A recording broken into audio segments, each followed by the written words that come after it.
इस बीच आशंका जताई गई कि गाजा की सुरंगों में समंदर का नमकीन पानी भरने का इजरायल का प्लान बहुत बड़ी तबाही की वजह बन सकता है। इजरायल हमास के लड़ाकों को सुरंगों से बाहर निकालने के लिए सुरंगों में समंदर का खारा पानी भर रहा है और इसी वजह से कहा जा रहा है कि इसकी वजह से गाजा में पीने के पानी की समस्या खड़ी हो जाएगी और गाजा में लाखों लोग प्यास से मारे जा सकते हैं, क्योंकि इजरायल के सैनिकों ने हमास की सुरंगों में समंदर का पानी भरना शुरू कर दिया। इसके लिए इजरायल की फौज ने बड़ी तैयारी की। इजरायली सैनिकों ने उत्तरी गाजा में भूमध्य सागर के किनारे मौजूद गाजा के कई इलाकों में बड़े बड़े पंपिंग सेट लगा दिए। हमास की सुरंगों में पानी भरने के लिए लगाए गए एक पंपिंग स्टेशन से सामने आए वीडियो में काले रंग के मोटे मोटे रबर के 2 पाइप दिखाई दिए। इजरायल के सैनिकों ने पंप से जुड़े उन पाइपों को सीधे हमास की सुरंगों में डाल रखा था। पंपिंग सेट का बटन दबाते ही उन पाइपों से होते हुए समंदर का लाखों लीटर पानी हमास की सुरंगों में गिरने लगा। सुरंग के अंदर पानी भरने का जो दूसरा वीडियो सामने आया, उसे देखकर ऐसा लगा मानो वहां धरती फट पड़ी हो और पानी की धारा सीधे पाताल से निकल रही हो। यानी हमास को पूरी तरह खत्म करने के लिए इजरायल ने समंदर के पानी को भी हथियार बना लिया, ताकि बीते 2 महीने से ज्यादा वक्त से छिड़ी जंग में जीत दर्ज की जाए और सुरंग में छिपे हमास लड़ाकों को खत्म कर दिया जाए। और खबरों के मुताबिक इसके लिए बीते 10 दिन से इजरायल ऐसे कई पंपिंग सेट के जरिए हमास के सुरंग लोक में समुद्र का खारा पानी भरने में जुटा है। माना जाता है कि हमास ने गाजा पट्टी में करीब 500 किलोमीटर लंबा सुरंगों का जाल बिछा रखा है। इजरायल के मुताबिक हमास की सुरंगों का नेटवर्क गाजा के हर हिस्से तक फैला है और उन्हीं सुरंगों में हमास के कई लड़ाके छिपकर बैठे हैं। पूरे गाजा में ग्राउंड ऑपरेशन के साथ ही इजरायल के सैनिक भूमध्य सागर के खारे पानी को हथियार की तरह इस्तेमाल कर रहे हैं, क्योंकि गाजा 3 तरफ से इजरायल से घिरा है। इसके दक्षिण में मिस्र है, जबकि पश्चिम में भूमध्य सागर है और इसके खारे पानी को इजरायल के सैनिक हमास की सुरंगों में भर रहे हैं।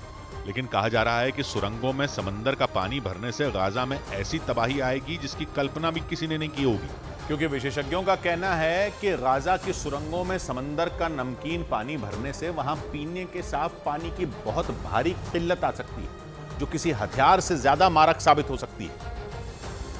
क्योंकि जिस रफ्तार से गाजा की सुरंगों में पानी भर रहा है, उससे आशंका जताई जा रही है कि बहुत जल्द हमास की सभी सुरंगें नमकीन पानी से भर जाएंगी। खबरों के मुताबिक उत्तरी गाजा में हमास की सुरंगों में पानी भरने के लिए इजरायल ने करीब 1.5 किलोमीटर लंबे रबर के पाइप बिछा रखे हैं और समंदर से पानी खींचने के लिए इजरायल जिन पंपों का इस्तेमाल कर रहा है, उनमें हर घंटे लाखों लीटर पानी खींचने की क्षमता है। आमतौर पर ऐसे बड़े बड़े पंप नदियों से नहरों में पानी छोड़ने के लिए इस्तेमाल किए जाते हैं। इसलिए अंदाजा लगाया जा रहा है कि इन पंपों के जरिए बहुत जल्द हमास की सुरंगों में लबालब पानी भर जाएगा और वो तबाही लाने वाला साबित होगा, क्योंकि विशेषज्ञों का मानना है कि कई फीट गहरी सुरंगों में पानी भरने से जमीन के नीचे का पानी नमकीन हो सकता है, जिससे पूरे गाजा में पीने के पानी की बहुत बड़ी समस्या पैदा हो सकती है और लाखों लोग प्यास की वजह से मारे जा सकते हैं।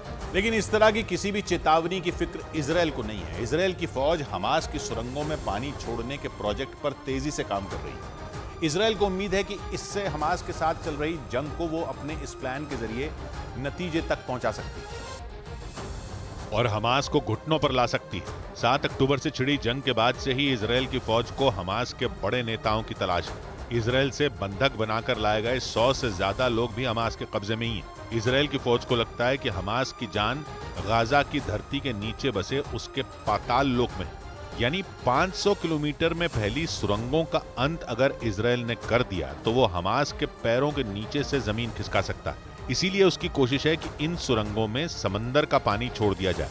इजरायल की फौज कुछ सुरंगों में पानी छोड़ने का वीडियो भी जारी कर चुकी है। इजरायल को लगता है कि अगर सुरंगों में पानी छोड़ दिया गया तो हमास के लड़ाकों को मजबूरन सुरंगों से बाहर आना पड़ेगा। यहाँ तक कि जमीन के नीचे बसा हमास का पूरा साम्राज्य खत्म हो जाएगा।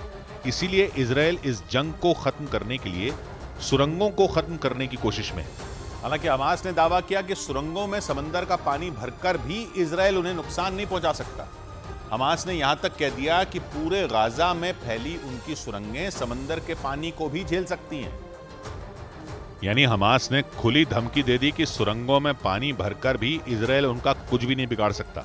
लेबनान की राजधानी बेरूत में हमास के एक बड़े नेता ने दावा किया कि गाजा में सुरंगों को इसलिए बनाया गया था ताकि इजरायल के सैनिक उनके लड़ाकों को पकड़ न पाएं। हमास नेता ने यह भी दावा किया कि सुरंगों को बनाते वक्त समुद्र से पानी छोड़े जाने का भी ध्यान रखा गया था।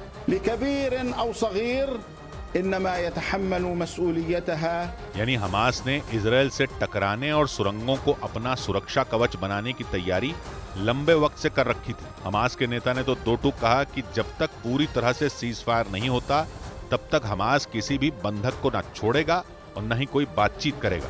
मतलब ये कि हमास इतनी जल्दी हार मानने वाला नहीं है। लेकिन हमास और इजरायल के बीच जारी युद्ध के दौरान मौसम की मार गाजा के लोगों पर पड़ रही है। गाजा के कई हिस्सों में बारिश होने की वजह से परेशानी कई गुना बढ़ गई, क्योंकि बारिश के बाद तबाह हो चुके गाजा के कुछ इलाकों में चारों तरफ कीचड़ नजर आने लगा। सड़कों पर, शरणार्थी कैंपों में और वहां लगे टेंटों के अंदर कीचड़ ही कीचड़ दिखाई दिया। इजरायल के हमलों में अपना घर गंवा चुके लोग टेंटों में रहने को मजबूर हैं, लेकिन बारिश ने उनकी मुसीबत बढ़ा दी। गाजा से सामने आए एक वीडियो में टेंटों में रह रहे लोग प्लास्टिक के तिरपाल के जरिए बारिश की बूंदों को रोकने की कोशिश करते दिखे।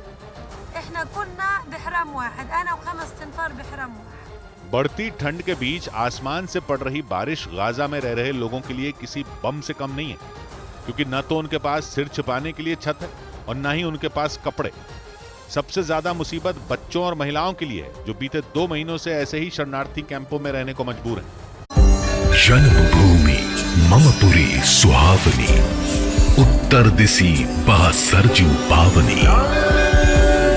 अयोध्या करोड़ों की आस्था का केंद्र, भव्य राम मंदिर का दिव्य स्थल। इस पुण्य भूमि पर होगा सबसे बड़ा उत्सव। अयोध्या में तय है श्री राम महापर्व। सिर्फ न्यूज़ 18 इंडिया पर।